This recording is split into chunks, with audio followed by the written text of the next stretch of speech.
Hello ஒரு நிமிடம். இன்றைய தியானம். குதிரைகளை விலைக்கு விற்கும் போது ஒரு முக்கியமான முறையை பின்பற்றுவார்கள். குதிரைகளை விற்கும் முன்பாக 2-3 நாட்கள் தண்ணீர் குடிக்க கொடுக்காமல் தாகத்தோடு விட்டு விடுவார்கள். குதிரைகள் மிகவும் தாகத்துடன் இருக்கும். வாங்குபவர்கள் முன்னிலையில் தண்ணீரால் நிரப்பப்பட்ட தொட்டிகள் இருக்கும். அப்பொழுது அந்த தாகமுள்ள குதிரைகளை அவிழ்த்து விடுவார்கள். தாகத்தோடு இருக்கும் குதிரைகள் தண்ணீரை பார்த்து மிகவும் வேகமாக தண்ணீரை நோக்கி ஓடும். அப்பொழுது அதை வளர்த்தவர்கள் விசில் அடிப்பார்கள். தண்ணீரை நோக்கி செல்லும் குதிரை வளர்த்தவருடைய விசில் சத்தம் கேட்டு நின்று வளர்த்த அந்த நபரிடம் திரும்பி சென்றுவிடும். இப்படி எந்த குதிரை தன்னுடைய தாகத்தையும் அடக்கி கொண்டு தன்னுடைய எஜமானுடைய சத்தத்திற்கு கீழ்ப்படுகிறதோ அந்த குதிரை சிறந்த குதிரையாக விலை கொடுத்து வாங்கி செல்வார்கள். அந்த குதிரையே எஜமானுடைய நம்பிக்கைக்குரிய குதிரையாக மாறும். வேதத்திலும் தரிசனம் பெற்ற யோசேப்பு எத்தனையோ நெருக்கங்கள், போராட்டங்கள், நிந்தனைகள், தவறான குற்றம் சாட்டுகள் இருந்தாலும் தேவன் தன்னோடு இருப்பதை உணர்ந்திருந்தார்.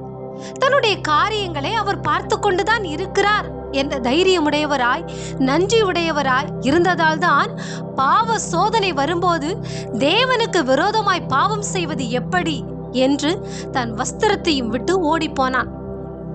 சோதனையில் ஜெயித்து தேவனை சந்தோஷப்படுத்தினான். எதிர்பார்ப்புடன் இருந்த தேவன் ஏமாறவில்லை. கண்டிப்பாக சந்தோஷப்பட்டு இருப்பார். யோசேப்பை உன்னத நிலைக்கு உயர்த்தினார். ஆம் பிரியமானவர்களே, தேவன் ஒவ்வொரு நாள் காலையிலும் எதிர்பார்ப்போடு புதிய கிருபையாய் நம்மை நிரப்புகிறார். ஜீவனை தந்து வாழ வைக்கிறார். அவருடைய எதிர்பார்ப்பு அவருக்காக செயல்பட விரும்புகிறார். ஆனால் நாமோ நமக்கு இஷ்டமான காரியங்களை செய்து நமக்கு நாமே சந்தோஷப்பட்டு கொண்டிருக்கிறோமா? அல்லது அவருக்கு பிரியமான காரியங்களை செய்து அவரை சந்தோஷப்படுத்துகிறவர்களாய் இருக்கிறோமா? சிந்தித்து பாருங்கள்.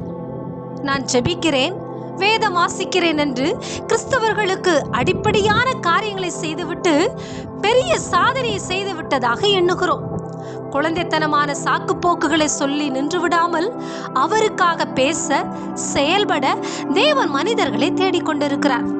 இன்றைய நாளை தேவன் நமக்கு கொடுத்த நேரங்களை தேவனுக்கு செலவு செய்து தேவனை சந்தோஷப்படுத்திய யோசேப்பை போல இருக்கிறோமா?